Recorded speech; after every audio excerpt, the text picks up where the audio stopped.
Hey, Steve. Hey, Jim. Oh, you all right, man? I know this time of year is a little rough on you with the whole pool cleaning side of things, but how you feeling, man? I'm there's so much going on right now. I don't know, Jim. I just feel a little low. You know what might fix that? Looking at your Discogs Hmm. Median. Oh, great idea.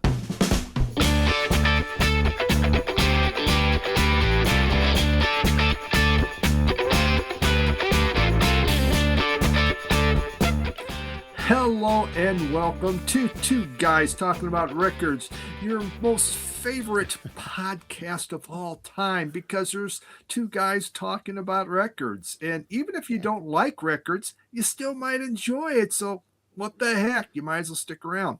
I am Steve, a record collector. And my name's Jim, and I own a record store. I don't know about that though, Steve. You take away the records, and it's just two guys talking about Dead air, dead air. dead air in there.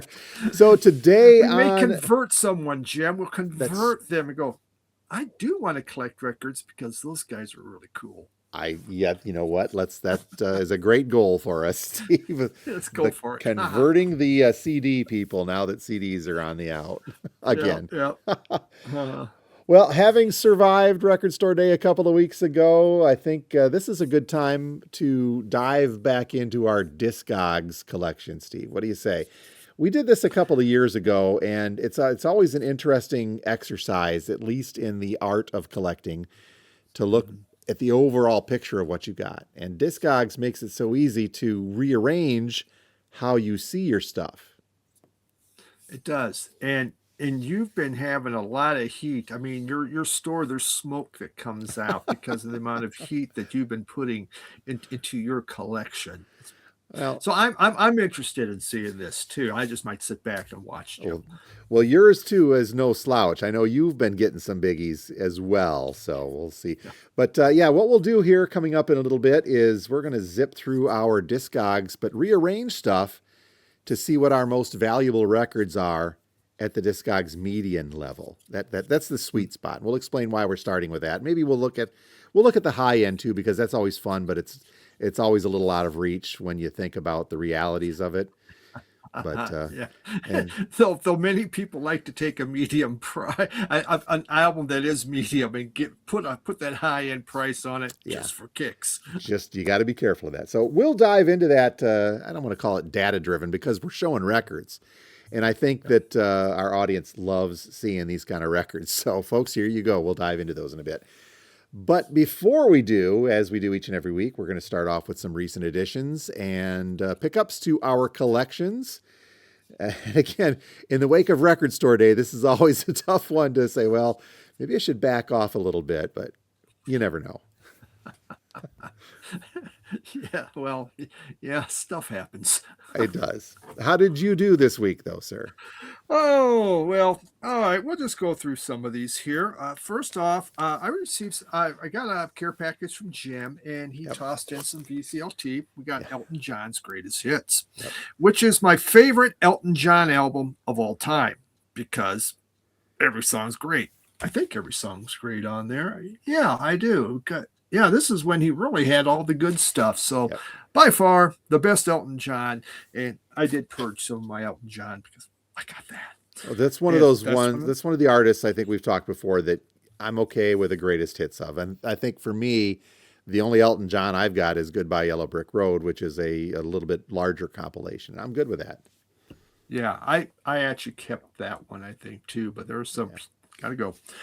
And our friend Rocky O, Oh he yeah. sent me Hey Rocky. Live at CBGB's. Oh cool. So, Rocky was at CBGB's a lot. He was part of that scene. He was down to jazz clubs. He, lived in New York for quite some time.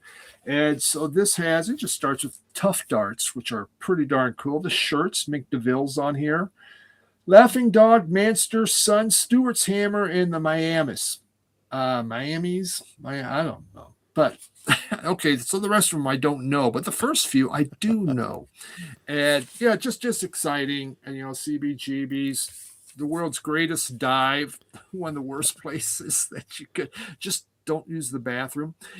but the music that came out of it was pretty How phenomenal. how's the sound quality? As I know, some of the acts they did a good job recording some of the time back in the 70s and 80s, but sometimes not so much. Yeah, the sound quality is, it's not audiophile, Yeah, but it sounded pretty good. I cool, liked it. So yeah, good stuff. cool. It still has the atmosphere that you're looking for. That's more important. Yep. Here was an interesting one I just brought in. The name of the group is Still Corners. I mean, no, the name of the group is Slow Air. Wonder when the slow. The name of the group is Still Corners, and the album is called Slow Air. This came out in 2018, and someone showed this, and they said, "Yeah, it sounds a lot like Pink Floyd." So as soon as they said that, I went and bought the damn thing. I ordered it off Discogs. And the very first song, In the Middle of the Night, is very Floydian. Very much so. I mean, Wow. they had been listening to it. The other songs are not so much, but it's still very good. It's indie rock. There is a little bit of dream in there. I'm really loving this album. I think it's extremely good from 2018. Still Corners, Slow Air, and the vinyl. Let's see. Oh, it's black. Wow. Oh, cool. So my only You don't question get a would lot of be black is vinyl. you say it's Floydian, which incarnation of Floyd would you say? The earlier, the more Dark Side Echoes Okay, type Floyd. gotcha. Really sounds neat. That's a good wheelhouse to be So, in. if you can find the sample in the middle of the night, you will say, God, that does. They are channeling it. All right. All right. From Fuzz Club, the Fuzz Club of the month was The Cult of Dom Keller, is the name of the group, and it's called Unholy Drum. So I don't know where this crap comes from. Oh, and this has been long awaited. It says I wasn't one of them, but obviously I'm delighted now. It's been 5 years. It's alt rock.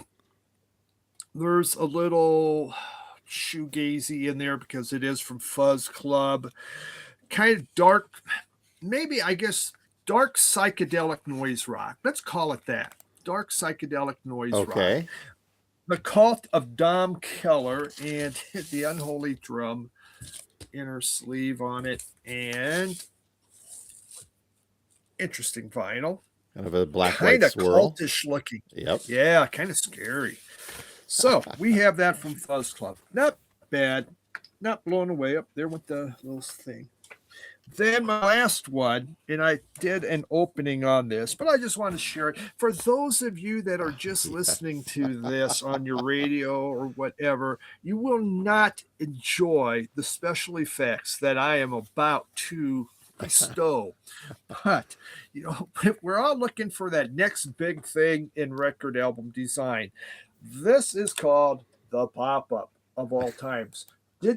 Digital Underground Sex Packets came out with a 2-album set with 3 additional songs. There's a booklet in here, but it is a massive pop-up. It makes Jethro Tull's little pop-up look like nothing at all.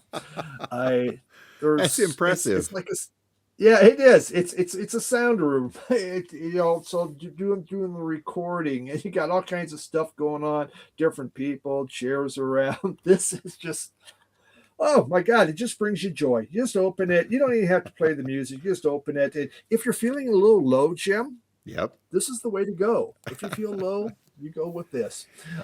So I'm expecting the Beatles, Rolling Stones, all to start sending, redoing their catalog now with pop-ups. Don't rule that out because I think in the past couple of weeks there have been a couple of other reissues that have had more massive. I forget who they were. I think Anderson .Paak put one out a week or so back that had a pop-up. So, Jethro Tull well ahead of their time with that one album. And I'm sure there's others that have those pop-up centers. But again, for those of you who are listening, picture an old children's pop-up book where instead of a beloved children's character, you've got Humpty popping up in the middle with his Humpty dance. Yeah. You know Getting what? busy in a Burger King I was going to say bathroom. that would have been the other pop up. If maybe there's another one, they could just do the pop up of the Burger King bathroom side of things. So those are fun. The joys of life, Jim. Indeed. That's what you got for the week? What about? Oh, you know what? I'll show this last one. Okay. One more. Pet Shop Boys, and this is the complete singles collection from 85 to 91. I bought some Pet Shop Boys 12-inch and realized how much I really, really like them. Cool. But again, do I need their albums? No, this is a 2-record set, and it has your favorite stuff from Pet Shop Boys. The inner sleeves, one has 2 pictures of them, and you can put them right on your shoulders, and it looks like you're changing heads. So that makes it fun. And just black vinyl. But the 80s one, maybe part of the reason because people really like the Pet Shop Boys. You got West End Girl, Love Comes Quickly, Opportunity, Suburbia, It's a Sin, Rent. Yeah. What have I done to deserve this? So good. Just really, really enjoying that. And it makes you feel, again, if you feel low, put on some Pet Shop Boys. It'll pick you right up. What have you done to deserve this? That's it, Jim. All righty. Yes. Pretty light on my side this week. I got a couple of on vinyl now reissues from an old favorite. We've shown some of these off before, but Richard Cheese and Lounge Against the Machine. And this, I think I showed this to you, and you had to do a double take on RC Lightning Bolt LATM and their album Back in Black Tie for the Tux as well. So this is another album of Richard Cheese lounge covers. Some great stuff on here. And yes, they do an AC/DC. So it starts off with TNT. Need You Tonight, in excess on there. Speaking of Michael Jackson, Billie Jean, a live version. Super Freak, Smells Like Teen Spirit, but it's an instrumental version. I Am the Walrus, and then Just Because Darth Vader's theme is on here as well for flowers. So cool stuff from Richard Cheese. It has a little insert as well with some info. And this one, it may look like it's on black vinyl, but I do believe it is a very marbly looking, translucent marble-ish smoked vinyl on that one, which is pretty cool. Mm-hmm. And because I'm a sucker, Steve, and I'm not a completist, but I guess I am, another Richard Cheese and Lounge Against the Machine with Supermassive Black Tux is the name of this album. Another fun one from them. This one features Sharp Dressed Man, the lounge versions, of course, of Sharp Dressed Man. Black Hole Sun is on here. Gangnam Style, Royals. Let's see. Supermassive Black Hole. Of course, you're going to get that one from Muse on there, which is a fun one. Pumped Up Kicks, Hotel California, and Everlong. So, again, Gangnam Style Lounge. That sounds interesting. Yes, it is. And this Talk about a song that disappeared, came on, it was everywhere, and then just. And this one is on a clear vinyl for Supermassive Black Tux. I'm sorry. Black Tie is the other one from AC/DC, but Black Tux is that one. So that was it. A couple of fun pickups from Richard Cheese, Lounge Against the Machine. I always enjoy those they're fun. I don't want to call it novelty, but they're just fun covers to get and have. And so happy to have those in the collection. So as we do each and every week with the pickups and subsequently the stuff that we're going to talk about, we'll put together a Spotify playlist of these so you folks can listen in. You can see just how fun Richard Cheese is. Right? Yes. By listening in on that. But you'll find the link to that playlist in the description of wherever you're watching or listening to the podcast. If you're on the BLEAVE Network, and then subsequent Spotify, Apple, iHeart, and all those goodies, just look down in the description and you'll see the link to that one. And the same thing with the YouTube channel. That is going to get you into listening. Just click on that and you'll get into it. Sound good? It's so simple, so easy, and so much entertainment. Well, now let's move on to the bigger part of today's episode, Steve, and that is a deconstruction, a deeper dive, if you will, into our Discogs collections, which are always growing as it seems. That's such a great tool for keeping track of what you've got in your collection. And I'm always touting that with folks. And you and I have talked over the years. I've had my issues with Discogs and their marketplace side of things and have kind of backed away from that. I still buy a lot off of Discogs, Hmm. and I think you do too. That's what Yeah. makes, I think, the database side of it so dangerous is that they connect it to the marketplace side of things. So it makes it easier to buy. But one of the cool things about mixing those two in is that they're able to track the sales of the records through the marketplace and essentially assign values to what you have added to your collection throughout based upon those previous sales. And they do some averaging out for the low values, what the lowest ones sold for, what the median range is, what the highest ones have sold for. And for me here at the store, Steve, that's a very invaluable tool to have to be able to reference. But from the collector side, that's pretty cool too. I think one important aspect on the collector side is just insurance. Yep. You Oh have yeah. everything in there. If something goes wrong, you have a value of your collection. Also, for instance, when I lost them, hey, here's what I used to have in my collection. Help me remind me certain things I wanted to get. It, it's just the excitement of seeing, wow, my collection's worth that much. Now, of course, you look at the high end and go, wow. Well, don't, hey, just don't get too excited there. Yeah. Okay, calm down. For the Because yeah, you're not going to sell it for that. no, and it's just kind of a little dreamy way to look at your collection. I'll call mine up here for just a second for those that are unfamiliar with this. If you're you can do this with the mobile app. I don't use the mobile app hardly at all. I mean, if I'm on the road looking at records, I'll call it up a little bit here and there, but sometimes the mobile doesn't work the way I need it to.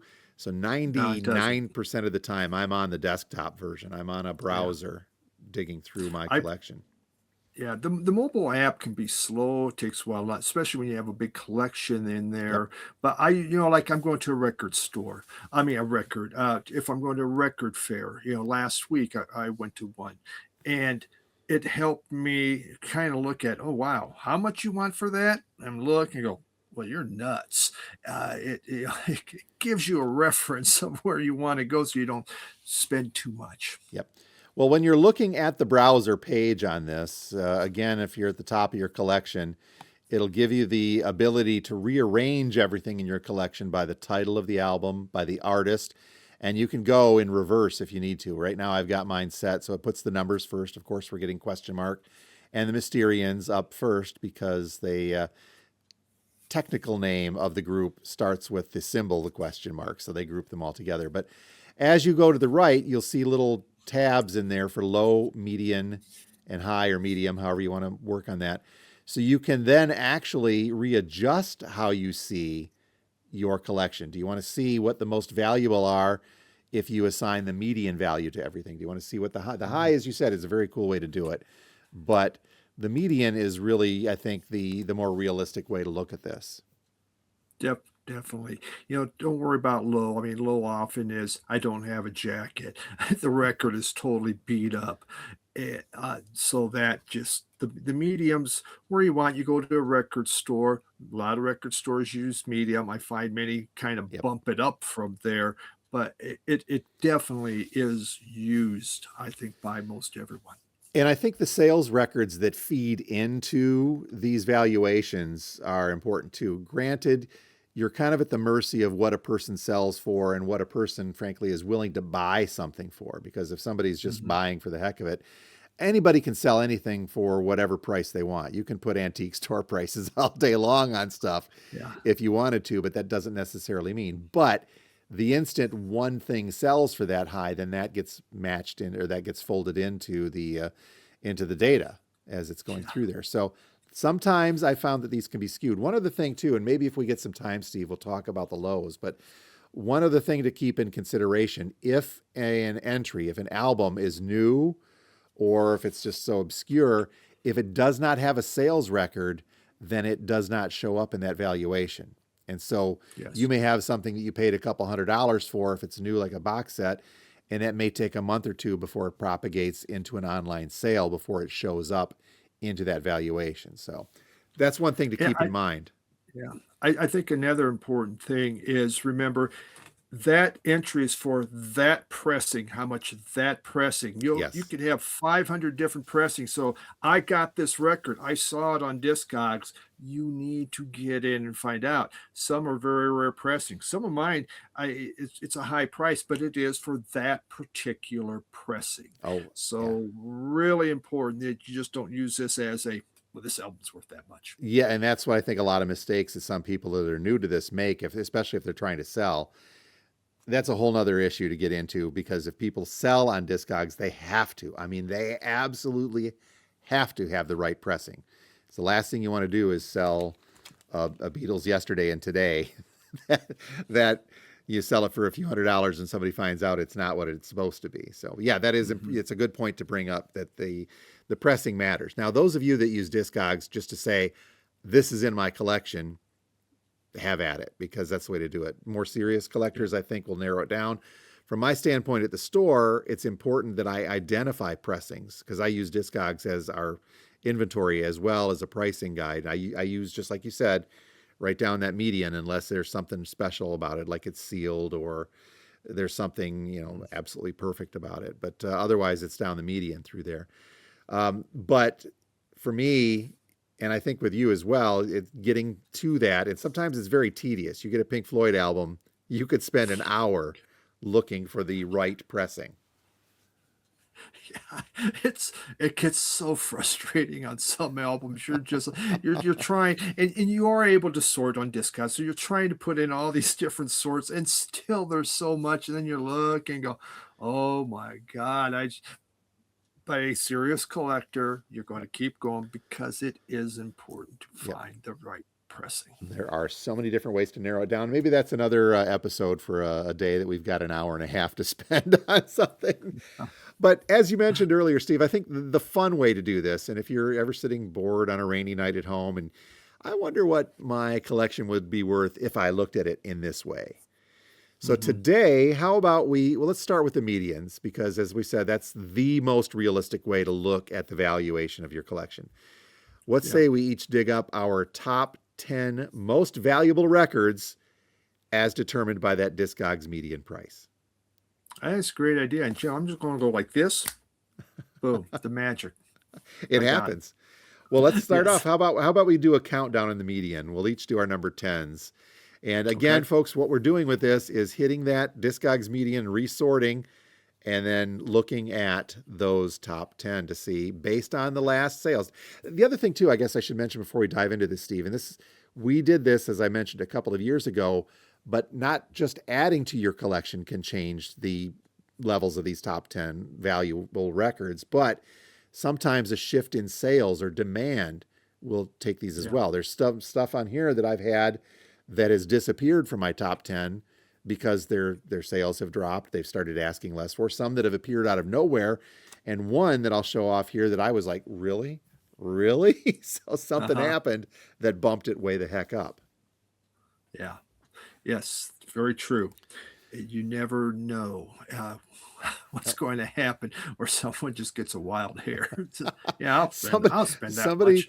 somebody in Colorado sitting there one late at night surfing through Discogs and say, I need Yeah, I this. don't care what the price is. Boom. So let's start off, Steve. What do you got for number 10 on your most valuable record, looking at the median side of things in One of my Discogs? newer ones even has there's a Radio Wasteland Oh, sticker in there. saw that. Metallica, Kill 'Em All. So this has came out in '83. This has a medium price of $237, and Yeah. this is in great shape. And so, I mean, I'm going to sell it for a ton more than that. But yeah, really fun stuff. Metallica, my number 10, Jim. My number 10, and again, we'll put the disclaimer, it does not necessarily mean that's what we got them for or that's what they're worth. It's Yeah. just what Discogs tells us. Number 10 for me on the median side, Steve, comes in with a favorite I know of yours and Big Star and their number one record from 1972. Some cool stuff on here. Mine is not in the best of shape. There's some water damage on the bottom, so there's some tearing on the back. It's not fantastic, but the vinyl's nice. It's holding together. So the median range on this is $350. So my median starts off a little chunky. Did you pull that after the flood? Did you pull that out of my front yard? I did not. Because No, I don't have my cover, and it looked I just like that. I did not. Did you have a promotional sticker on the side too? Oh no! I don't know. It could be a fresh one. I'm There not you sure, go. Jim. No, I'm not a garbage picker. Sorry, Steve. All right, number nine. Uh, Number Number nine. 9. Well, it's Pink Floyd, Jim. It's the MoFi of Adam Hart Mother. Just I really like this one. Nice classical Pink Floyd, shall we say. They're kind of experimenting, seeing what they're going to do. This one goes for an even $250 medium That's price. cool. And you get a cow's butt on the front. I think that's just a bonus. I think too, it shows that those earlier MoFi pressings hold their value nicely. That's a cool way to look at it. Yeah. Number 9 for me, I go to one I found a few years ago when I picked up that site collection. This is a group called Art, and the album is Supernatural Fairy Tales. From 1967, this is a UK press with the fantastic song, I Think I'm Going Weird on there, but then they've got a sort of kind of cover of Buffalo Springfield with a song they call What's That Sound? So it's a fun one. It's great psych rock from the late 60s, but Art and Supernatural Fairy Tales. Median value on this one comes in at $366. Wow. Good investment. Wow. Yeah, we're creeping upward now. We started at low 10 and now up. Yep. Number 8. Number 8. Yep. All right. I have Through Fire to Heaven. This is a Zamrock original. Keith Mahehu, 1977. And now people go, if those that are watching will say, that cover is absolutely destroyed and the vinyl's not much better. So that gives it a near mint when it comes to Zamrock. That's a good way to look at it. You have to get the Zamrock scale on there. Yeah. Zamrock grading is totally different than others because it's rare. So this one has a medium price of $250 also. I wish this one would be reissued. It's actually a very, very good album, but this has not been put on the reissue list for Zamrock. Yeah. I think that's another good point to bring up with some of these. If you're looking at what you think is too much for an album, they do balance in the rarity and the demand. So for an album like that, and half joking with the Zamrock grading scale on there, but not really, because they're so rare to find some where the cover's not absolutely gone or completely trashed, and the vinyl would be typically given a G plus in any other, but maybe playable, still gives it value because it's so darn rare. Yes, absolutely. When it comes to Zamrock, that's what happens, along with some other things. Yeah. Number 8 for me, Steve, and I know folks have raved about this from time to time. It's a good album. It's very hard rock from hard rock-ish from 1970. Randy Holden Population 2. I think that's the name of the group and the name of the album. It's really heavy stuff. When I got this, it really did remind me a lot of, not exactly, but it did have some very Black Sabbath leanings for me, at least, in that 70s hard rock flair. But this one is a rare one. It pops up. The median value on Discogs kicks in around $397 as of our recording on this. So still a good one. This one was in beautiful shape too, so I'm happy to have that piece in the collection. A couple years ago, that was all the rage in the VC. Yeah. Everybody, they had the reissues that came out, and obviously the reissue didn't hurt the value on that one. No, that's another. Yeah, that's another thing to keep in mind too. Is that if something is so rare that it finally does get reissued, then that conceivably could bring down the value. But in some cases, no, that just makes them more so because, well, this is an original. This is not one of those repops. So either way. Yes. Number 7. Here we are. Number 7. Yeah. Pearl Jam. This is Pearl Jam 10. And what makes this even better is I have 2 original albums. So this is an original with jacket, and from the previous collection, I have the original vinyl.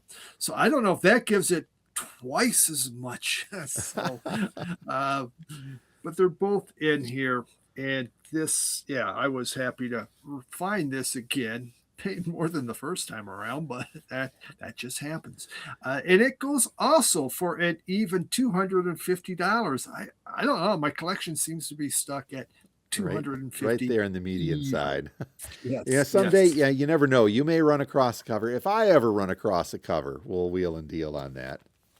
Yeah.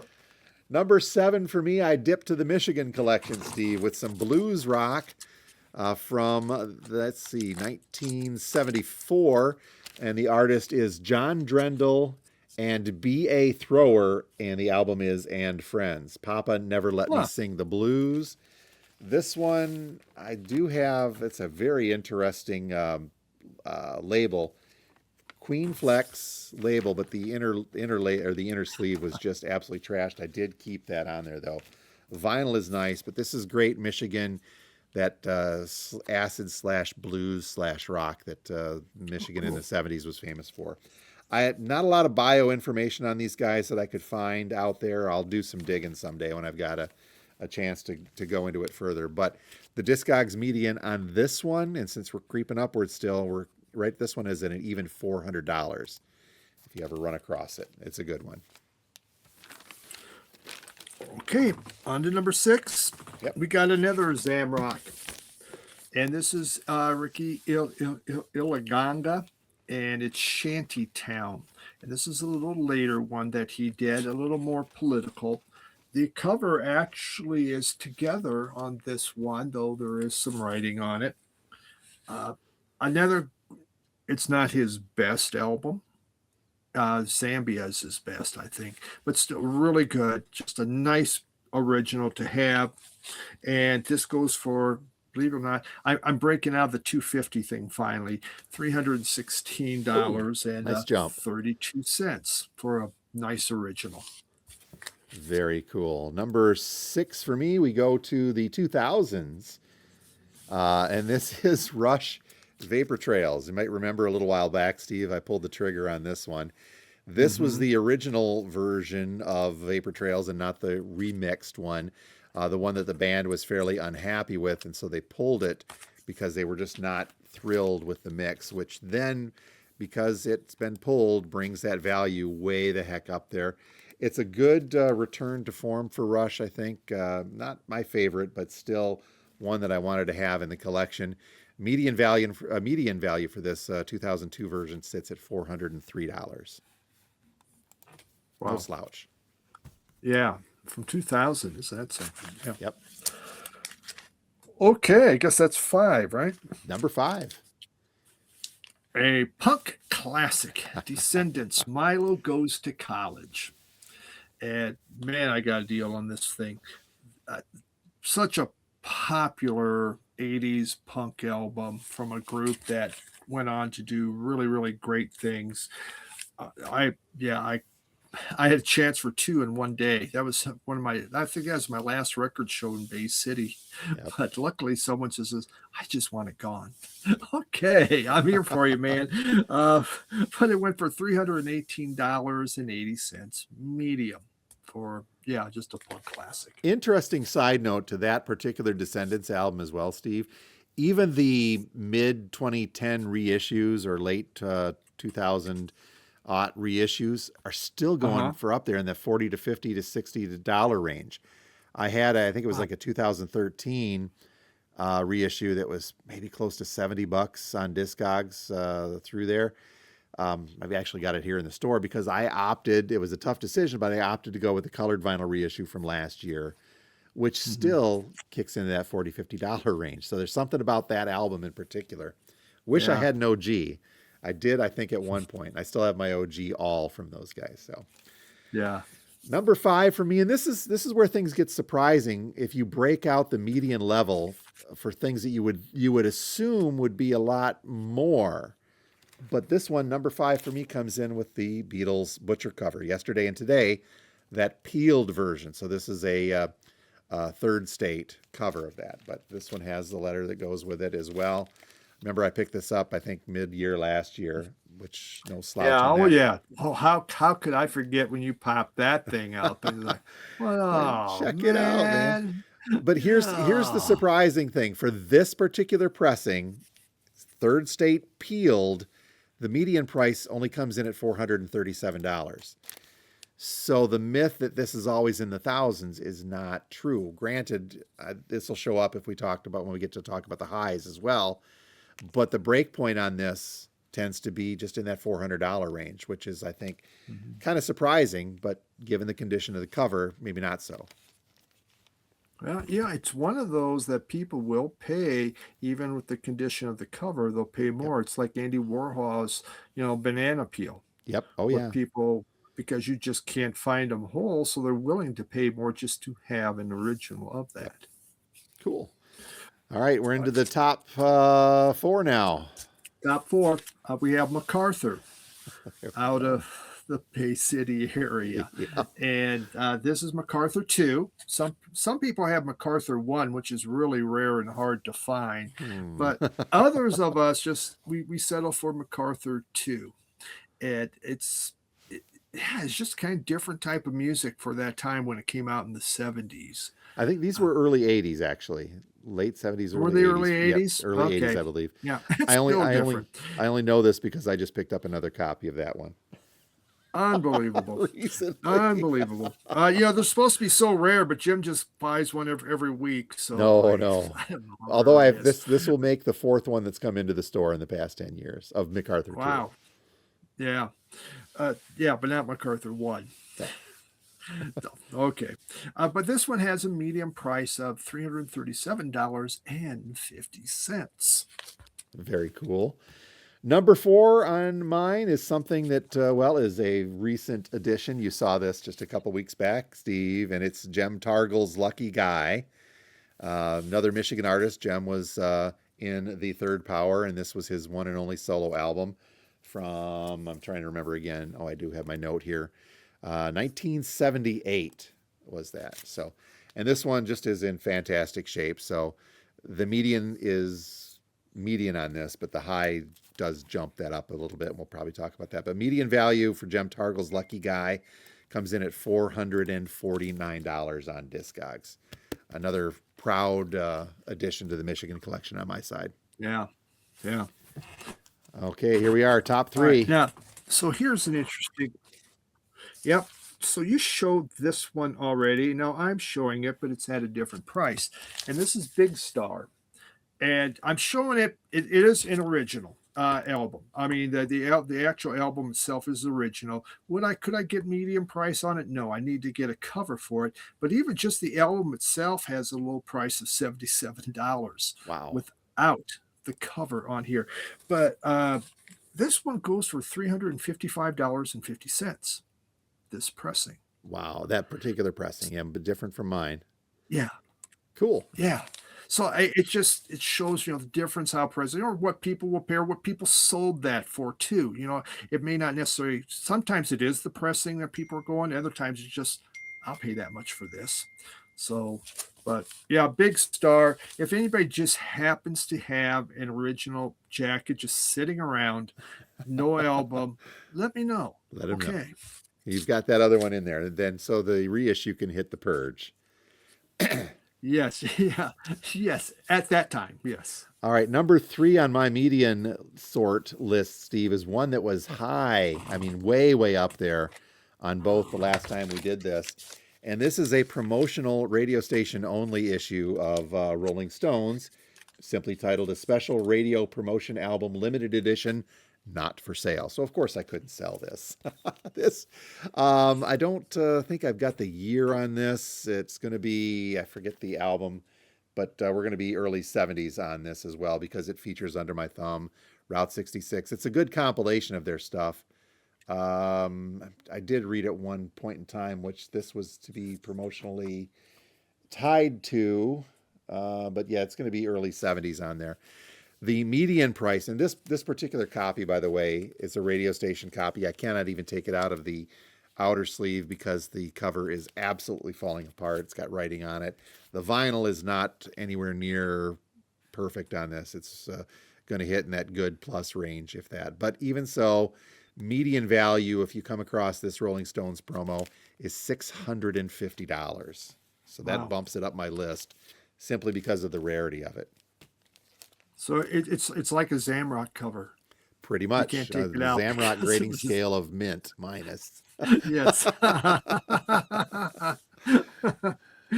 right, number 2 on the median. Nirvana in Oh. Utero, which of course had that colored vinyl on when this thing came out, and some people have Nevermind, but which would be cool to have, definitely. But I have In Utero, which is awesome album. Obviously, very very hard to find. This has a medium of 385.80. Yeah, Can I show this off too? Because that's my number 2 as well. Yes. So here we go.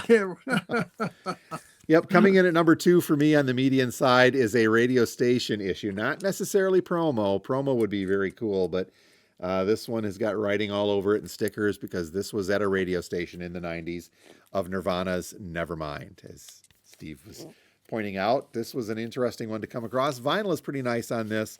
It's just the cover's a little ratted out, but I'm an old radio guy, so what better to have than an old ratted out radio cover to show off with.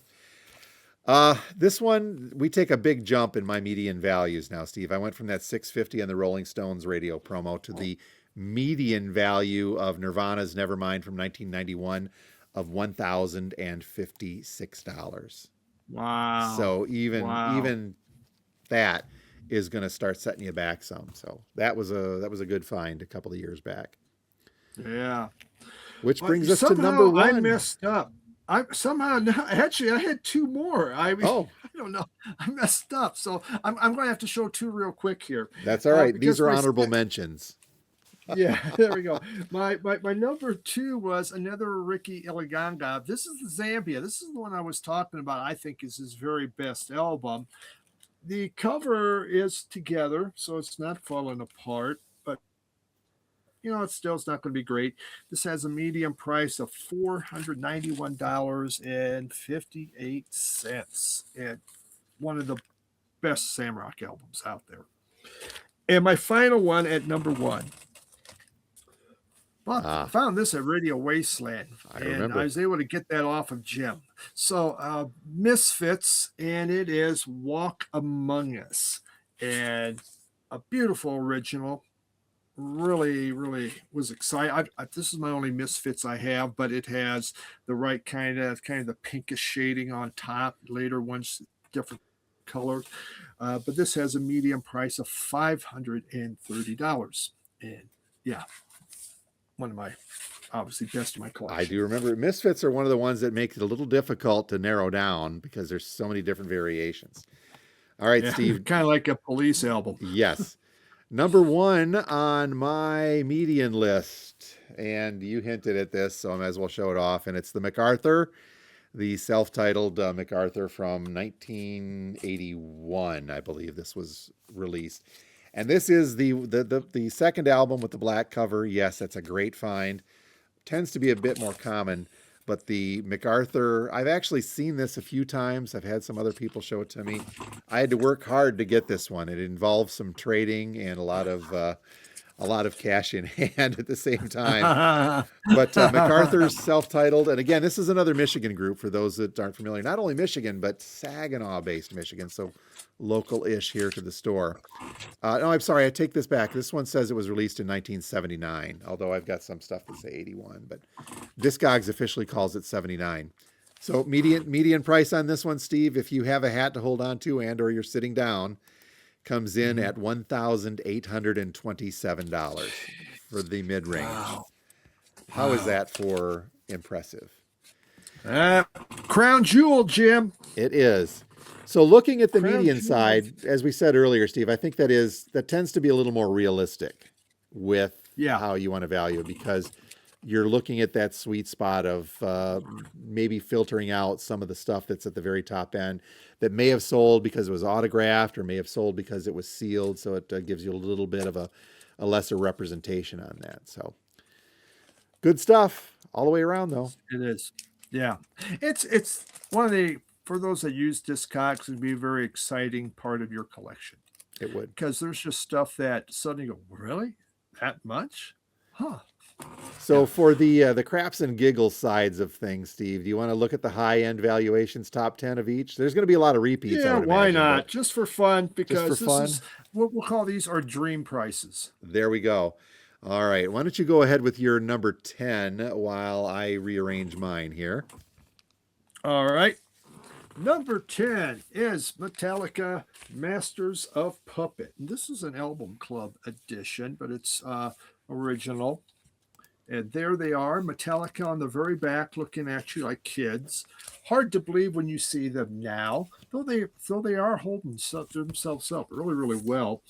And this has a high-end price of $750.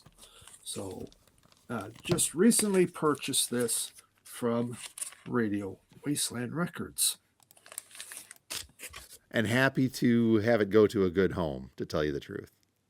Okay, so for my number 10 on the high side, again, we're going to see some repeats, as you mentioned. Some of them are going to be making an appearance in both the median and the high range. But my number 10, Steve, at the high end, at $777 was the Art Supernatural Fairy Tales.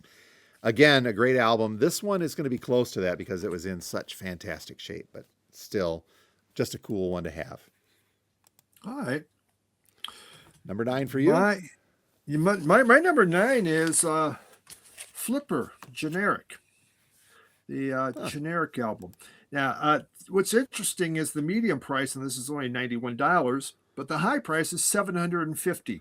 So something special happened with this autographed. I don't know how, but to have that kind of 91 to 750, or someone just paid a hell of a way too much money for their record album.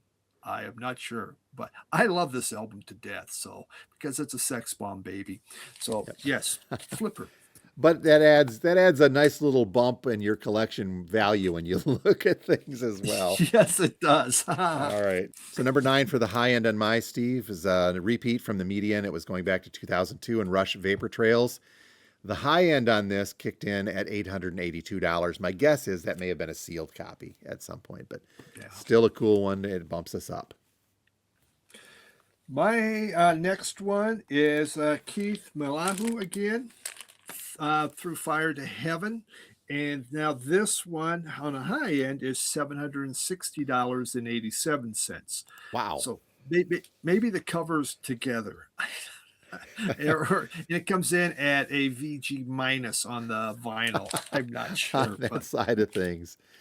Number 8 was one that did not appear on my median at all. Another Michigan one, if you want to count Michigan on this, but the Stooges, their self-titled 1969. This was surprising, this particular pressing, and I forget which one I've got off of there, but decent shape on that. But the self-titled Stooges from 69 on Elektra, high-end price on this one values at $1,133. So wow. I'm on number 8, and I'm already bumped up to 4 digits. So yeah, this is going to get ugly quick.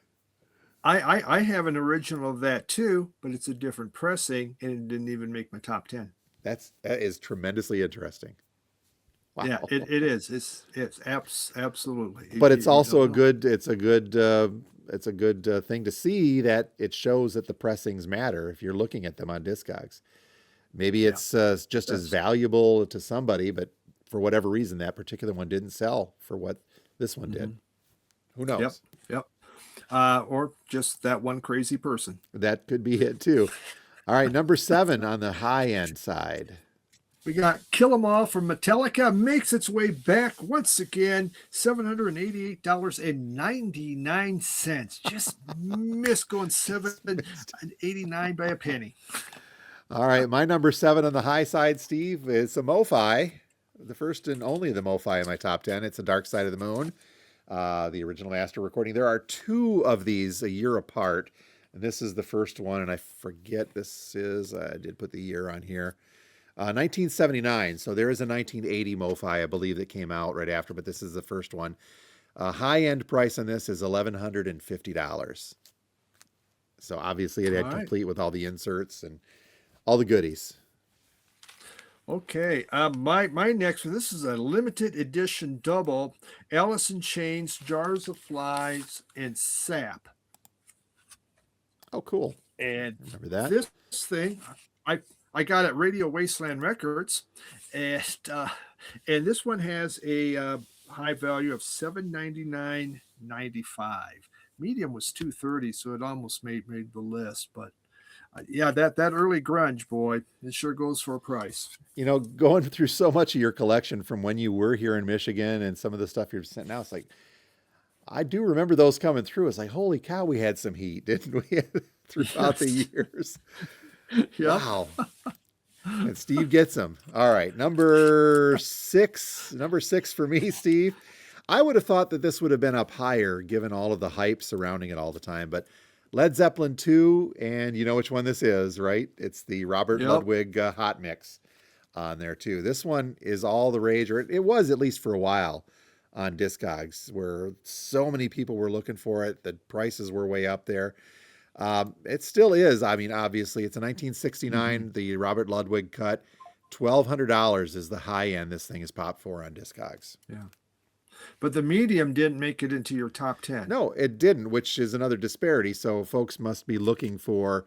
I think the mastering, the cut, the Ludwig cut, is what really pays off. So it has to be decent vinyl for it to make that Mhm. high end. And so if there's any imperfections, that's going to knock that mid price down a lot, I think. Sure. That makes sense. Okay, what number are we on? Number five, we're in the top five of the high Number 5. enders. Okay, and there's Ricky Iliaga again, Zambia, the album, and he returns back for $885.06. So, yes, still good old Zamrock. Yep, number five for me. We go back to the Beatles, Yesterday and Today, 1966. The Butcher cover, and this particular version did have the paste. So mine is the third state, which knocked its value down. But I would assume that this high end price on this, which is $1,265, means that the substitute cover had not been removed. So it would have been a second state cover. My guess, I couldn't tell in through Discogs. You can't see the descriptions. You only see the prices of what it sold for. But I'm Mhm. going to guess that it was a true second state that sold for 1,200. Wow. Wow. So number four. Number 4, In Utero is back again. And this has a a high price of $986.84. This is actually in very good, decent shape. So I think I'm just going to go ask for that one, Jim. Oh, there you On go, that. man. Yeah. Number four for me, this something from the mid range, and it's popping up the list is the Randy Holden Population 2. I guess it is still popular on Discogs, but the high end price, $1,500 for that one, Steve. Wow. That kicks you up there. So now we're into the top three each.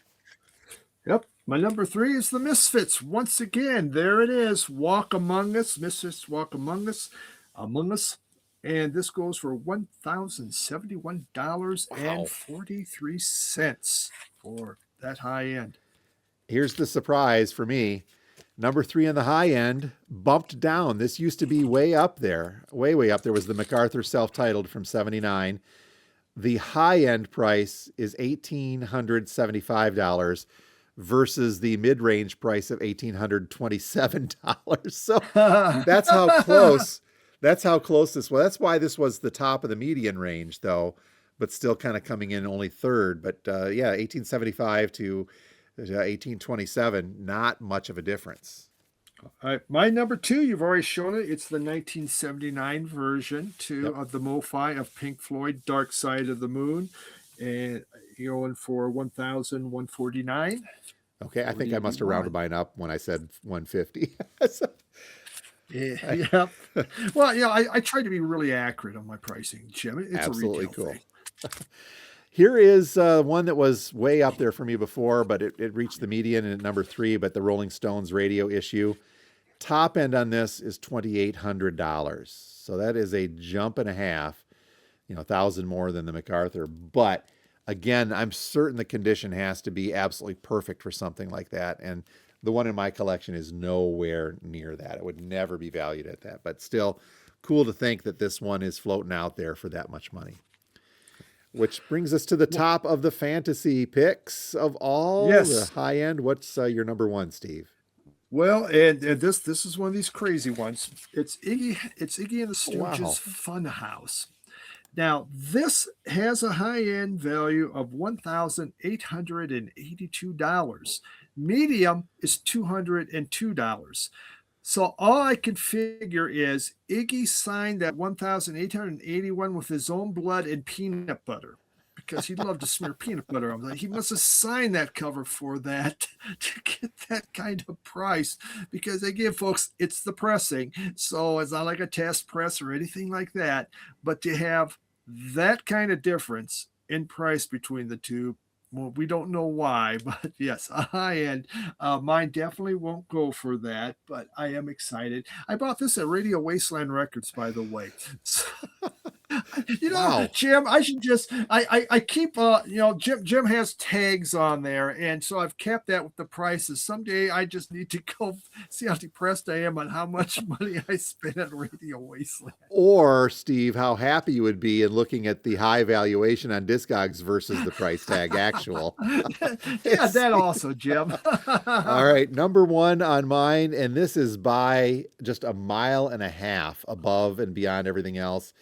The jump from Nirvana's Nevermind from my median price at $1,056.